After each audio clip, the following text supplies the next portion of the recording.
Hello, good people. Welcome to Certified Business Solutions, where we discuss about business-related matters and give advice. Today, we will talk about investing. After saving, what next? So we are going to major on two investment options between shares and bonds. Dr. Kamau will tell us which one is the best to invest, advantages and disadvantages of investing in them. How are you, Dr. Kamau? Fine, thank you, Lucy. How are you? I'm very well. You can start us off by telling us the difference between shares and bonds. Thank you very much. You have put it very well. That after saving, what next? Mm-hmm. What next is for you to invest your money. Yeah. Because savings don't generate a good return. Yes. And actually, when you save money Yes. and you don't invest it, it loses value. Mm-hmm. Because every other time inflation keeps increasing. Yeah. That if you save like 100 shillings today, Mm-hmm. 1 year later, that the value of that 100 shillings will have changed. Mm-hmm.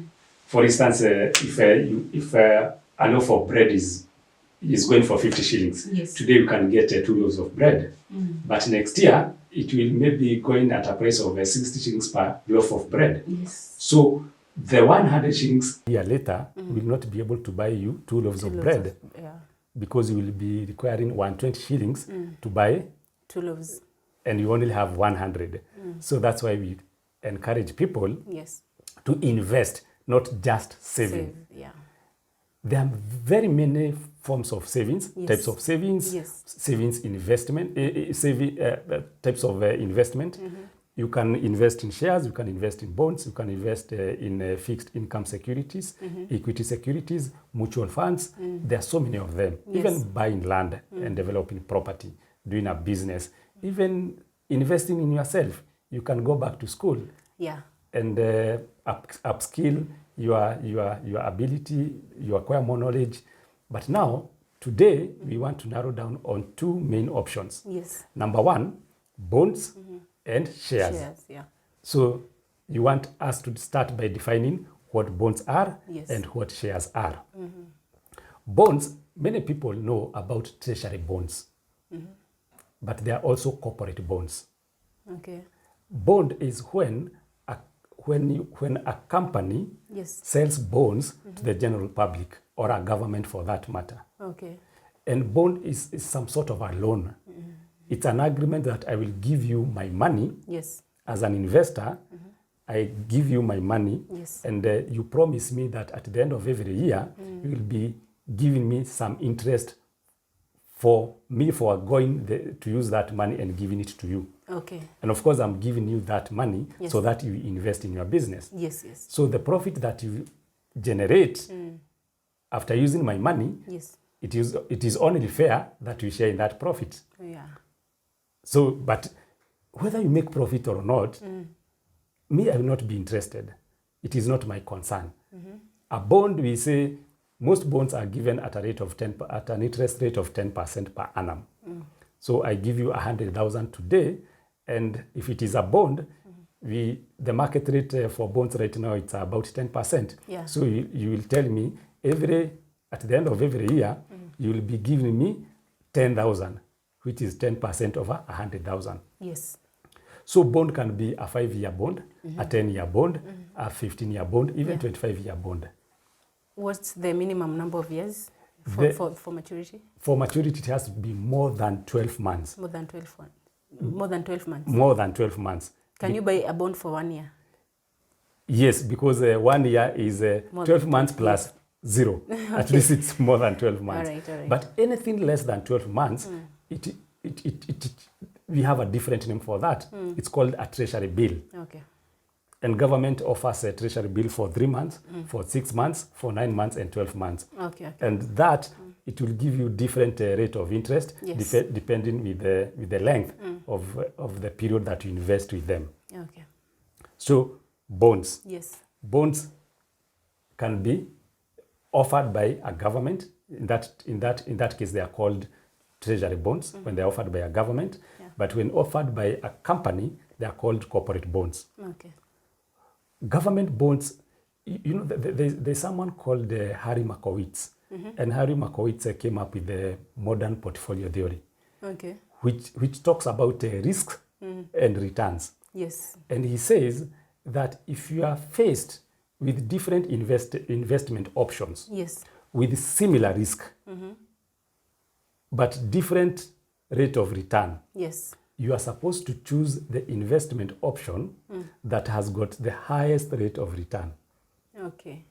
When you are They faced they have similar risk. similar risk, But the rate of return. the rate of return is different. Yeah. So of course you go for the highest, The highest. Yeah. and vice versa. Okay. If you are faced with investment options that are giving similar rate of return, but they have different rate of risk, Yeah. you invest with which company? The one with the Lowest Yeah. rate of risk. That's where I am. Okay. That government bonds, Yes. because government is considered a safe investor. You invest with the government, and there's this perception that the government cannot default on its loan. So if you give government your money, it's not like giving government. It's not like giving money to any other company. Is it a perception or it's a reality? It is a reality, because like now we have had companies that have collapsed with the people's money. There's is it called Ekeza Sacco? Yeah. Ekeza Sacco. So for instance, Ekeza Sacco at some point they were promising they can give you, if you invest with them, they will give you a higher rate of return, more than the banks, more than the banks, and more than even the government. So the government is considered a risk-free investment. When you invest with a bank, the risk is not very high, because even if the government doesn't have money, it has ability of borrowing more so that it can pay your money. Yeah. You understand the case of borrowing from Peter so that you can pay Paul. Yes. Because of that, the risk is very low when you are investing with the government. Then there also the rate of return for the government is also low. So in comparison with other in comparison with the corporate bonds, you'll find that the government is currently giving at 10% rate of return, but the corporate bonds are going for 12%. Okay, but again. For security purposes. For security purposes, for stability purposes, for certainty purposes, you are safer with the government. With the government. Okay. And that's now where I was introduced the Markowitz, Harry Markowitz law, which is called modern portfolio theory. All right. That the higher the risk, the higher the return. The lower the risk, the lower the return. Yes. So for the government, lower risk, lower return. For corporate bonds, higher risk, higher return. Okay. So it is up to the investor to choose which way to go. Okay. Now we go to the next one. Shares. Yes. Now shares is when you buy shares of a certain company. For instance, if you buy shares of Safaricom today, you become an owner as far as those shares are concerned. You become an owner of Safaricom. Okay. If Safaricom has got 1 million shares, and you buy one share, then you are an owner. Yes, and assuming one person can only buy one share. Yes. So for Safaricom, you are a million owners, and you are one of them. Okay. Because you own part of Safaricom by the virtue that you have bought a share there. A share. Okay. So the good thing with shares is that for instance, the people who bought shares for Safaricom, when Safaricom was a bit smaller, and they did not sell their shares. That time the shares were trading at around 5 shillings. But with time, the shares have increased in value, increased in value. So at some point, the share could move from 5 to 10 to 15 to 50. Wow. So that's a very lucrative investment. Yes. And you not only gain value from share price appreciation, because that's one of the ways that a shareholder benefits from investing. The value of shares going up. The value of shares going up. Okay. Because you can imagine someone who had bought it at 5 shillings, and you bought like 1 million shares.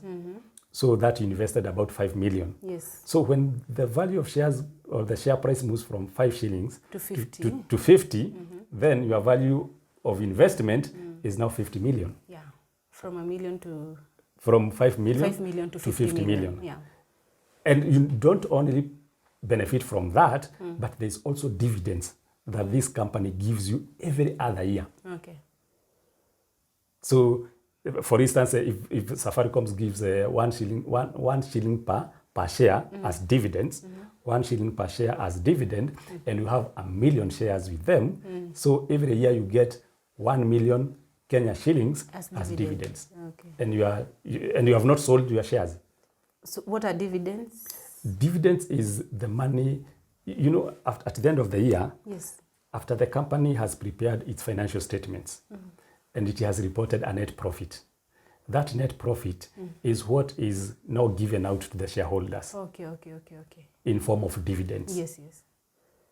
So when you are a shareholder, you benefit in two ways. Yeah. Through share price appreciation and through the dividends that you receive on a day-to-day basis.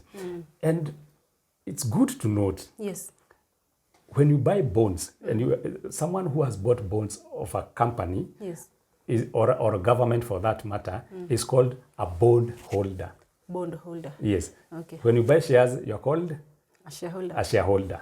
So a bond holder, for instance, that story that you have talked about Safaricom, that initially the value of the value of the share is growing from 5 shillings to 50 shillings. to 50 shillings.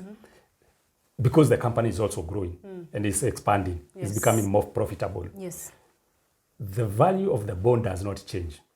It is constant. It is constant. Okay. If you had invested 100,000 with this company and you had agreed that the bond was a 10-year bond, that after 10 years, that's when it will mature, Yes. and the company will give back you the 100,000. But of course, on a yearly basis, you have been receiving the interest. interest. Yeah. So after 10 years, Yes. regardless of how big the company has grown, you'll just get your 100,000. Okay. As opposed to this person who had invested, we are talking 5 million, Yes. but after 10 years, Yes. because the company Has grown. has grown, even your investment grows. For bond, investment does not grow. But why are you not telling us about when the company does not grow? Yes, when company does not grow, Yeah. and actually maybe it finds itself in financial problems. Yes. And it becomes bankrupt, and it needs to be liquidated. Yes. That the assets of that company needs to be sold so that it can pay its debts. Assuming it's a company like Nakumatt, Yes. and it owed by the time Nakumatt was collapsing in around 2019, it was reported that it had a debt of 35 billion Kenya shillings. That's a lot. Yes.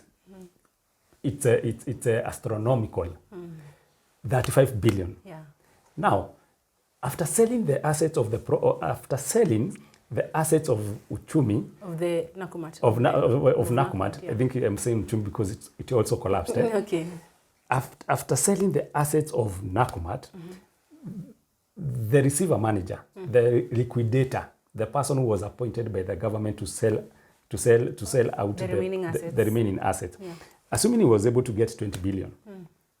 20 billion is not even enough to pay the liabilities that it had of that 5 billion. So what will happen, this 20 billion will be paid to, first the government pays itself in terms of taxes, then the bond holders. The bond holders. Yes, the bond holders, they get paid. Number two. Number two. Okay. Then the shareholder will only be paid if there's anything that will remain at the end of the day. Well, okay. Any residual Yes. that might remain is what now will go to the shareholders. But in this case, that 5 billion is the debt. Yeah. what has been recovered is 20 billion. 20 billion, So yeah. basically, the shareholders went with zero. Wow. Okay, that is sad. The shareholders went with zero. Actually, it's only that Nakumatt was operating as a company. It's another concept I want to introduce. It's because Nakumatt was operating as a company, and a company has got a feature called limited liability. But if the owners of Nakumatt were operating as individuals, Yes. their personal properties would have been sold Oh, yeah. to help pay that, to pay out those liabilities in entirety. And in that case, it was about 15 billion because we are saying the original liability was that 5 billion. They recovered 20 billion. So the 15 billion, yes, they would have been forced to auction their now personal properties and goods. And it is so sad that Atul Shah, recently it was in the news that his own property that he was staying at Lavington was being auctioned to pay off some debts that were owed by Nakumatt. But that property is not his personal property. He had registered it. Yes, it was his personal property, but when he was not buying, but when he was acquiring loans for the Nakumatt, he used it as a security. Okay. So it was auctioned. So at that point, that property is no longer yours because it is yours, but again, because you used it to help your company borrow, then the financial institution has no way but to come for it. So that's the main difference between a shareholder and a bond holder. Okay. A bond holder at least is guaranteed that regardless of how the economy is, if we agreed that your company will give me 10% of the money that I have invested in you, whether you make losses or you don't make losses, you have to pay. In case the company collapses, then I will be paid. I will rank higher in the list of priority. Yes, after the government. After the government, compared to the shareholder. Okay. All right. But if the company grows, then I don't benefit in that growth. Okay. Yeah. Yes, I just get what we agreed you'll pay me. Yes. For the shareholder, there are those benefits, but again there are those disadvantages. Okay. So how can you choose between which way to go between shares and bonds? Between shares and bonds? Yeah. It's a good question. You know, it's good, first of all, you look at and you assess the prevailing national economic outlook or conditions. For instance, if as a country, the economy is depressed. There's high interest rates, there's inflation, there's even exchange rates for the Kenyan currency vis-a-vis the other hard currencies is affected adversely. So you assess. If the economic outlook is not looking very bright, which one would you want to invest in? Would you want to invest in bonds or would you want to invest in shares? If every other company is collapsing, or it is retrenching, or it is reducing production. Yes. Of course, I'll go for bonds. Why?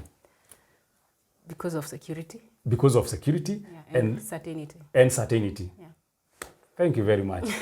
Because the bonds guarantees you, bond guarantees you a specific rate of return, whether that company makes profit or not.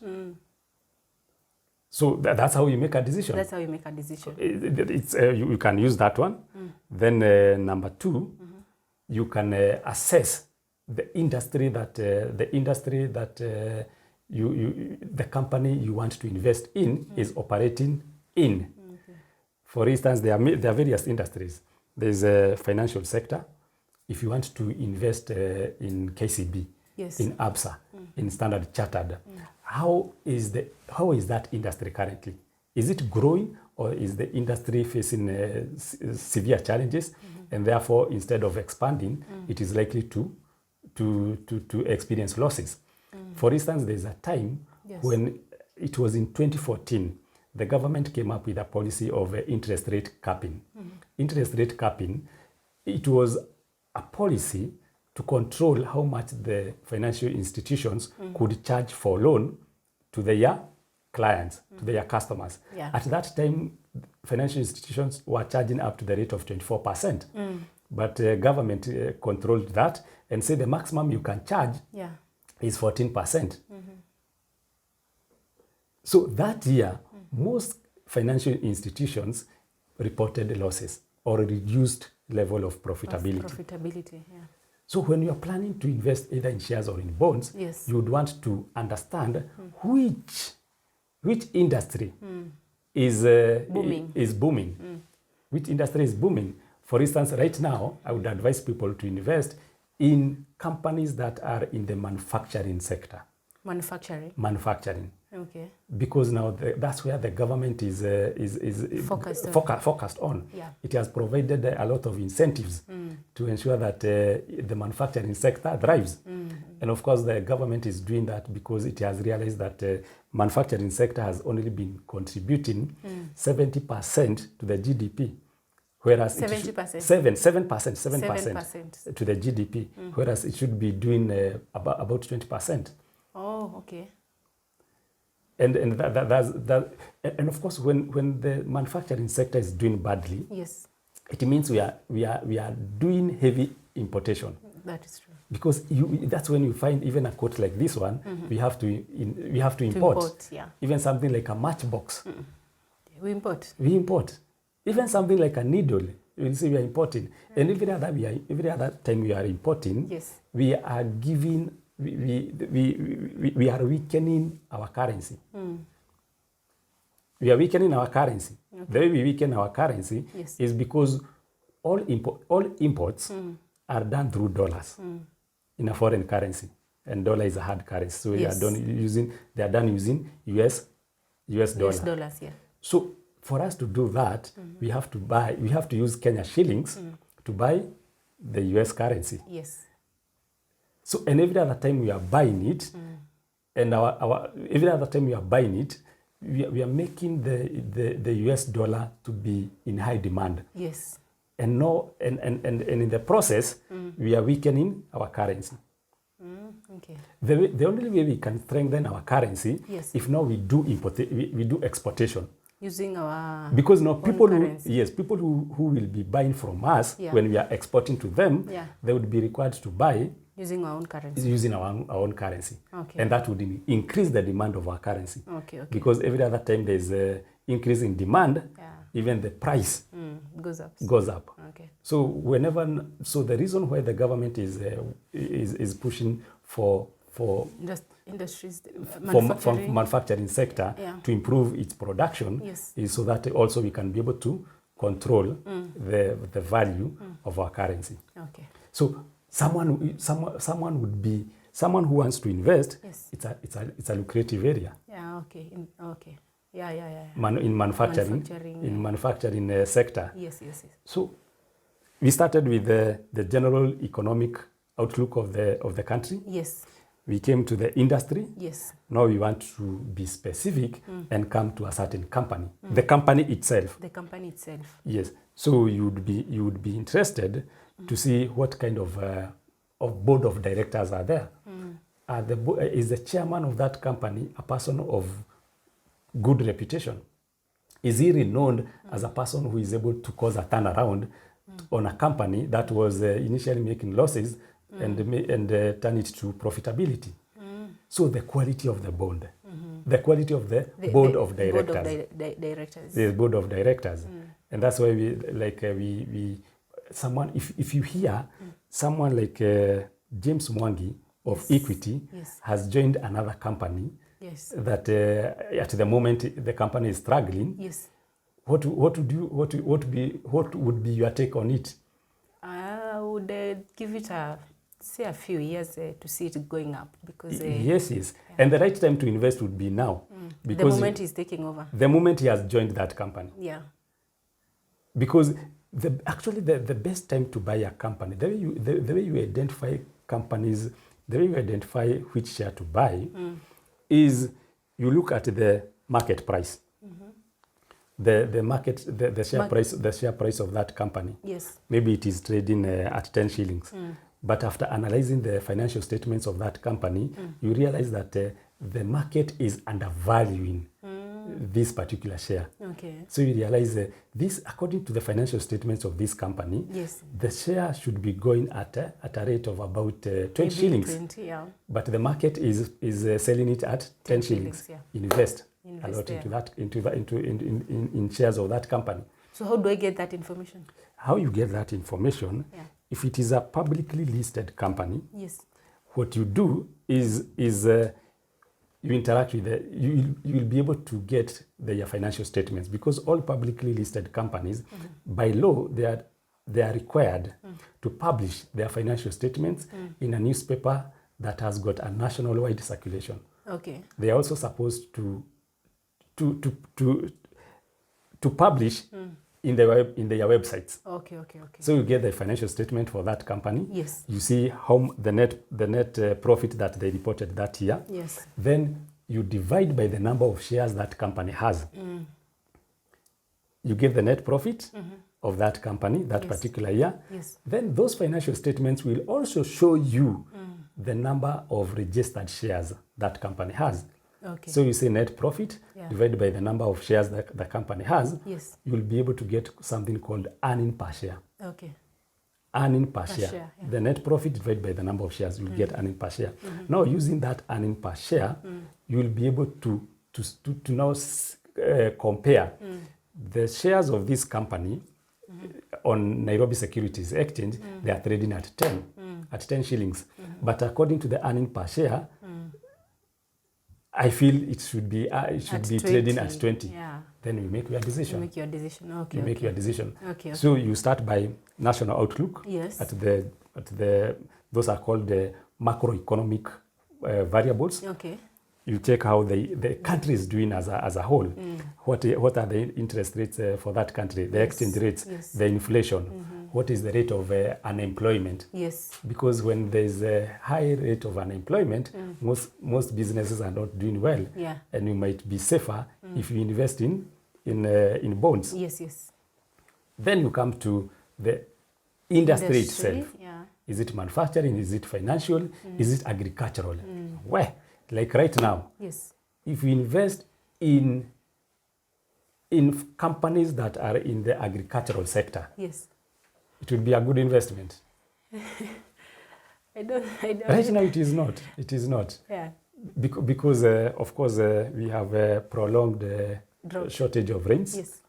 The drought, as you are saying, even the climatic change. Yes. So agricultural sector right now, it's not a good area to invest in. Okay. To invest in. And actually, for someone who has already invested in shares there, probably would want to offload them and purchase the ones for other sectors like manufacturing. Okay. So we started the national economy. Yeah. You come to the industry specific, and finally you come to the company itself. Okay. For instance, right now Safaricom may not be very stable because it recently changed the chairman of the board. Yes. And there are a lot of speculations that the CEO's term, Peter Ndegwa, may not be extended.